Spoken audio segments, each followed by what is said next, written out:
ಎಲ್ಲ ದೂಕಿ ಮಾಡಿ ಏನು ಸಿಗ್ತಾನೆ ಇಲ್ಲ ಇಲ್ಲಿ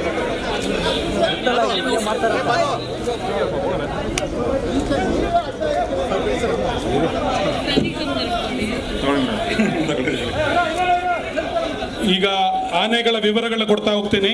ತೇವ ಅನ್ನುವಂತ ಆನೆ ಸೆರೆ ಹಿಡಿದಿದ್ದು ಕೊಡಗುದಲ್ಲಿ 2019ರಲ್ಲಿ ಹಿಡಿದಿದ್ದು 39 ವರ್ಷದ ಆನೆ. ಇದರ ತೂಕ 3800 kg. ಇದರ ಜೊತೆ ಇರುವಂತ ಮಾಹುತ ಗಿರೀಶ ಮತ್ತೆ ಕಾವಾಡಿ ಅಭಿ. ಎರಡನೇ ಆನೆ ರಂಜನ್. ಇವನ ಜನನ ನಮ್ಮ ಶಿಬಿರದಲ್ಲೇ ಆಗಿರೋದು, ತುಬಾರೆ ಆನೆ ಶಿಬಿರದಲ್ಲಿ. 97 ಜನಿಸಿದ ಈ ಆನೆ 25 ವರ್ಷದ ಆನೆ, ತೂಕ 3700 kg. ಅದರ ಮಾಹುತು GB ಸುರೇಶ್ ಮತ್ತು ಕಾವಾಡಿ.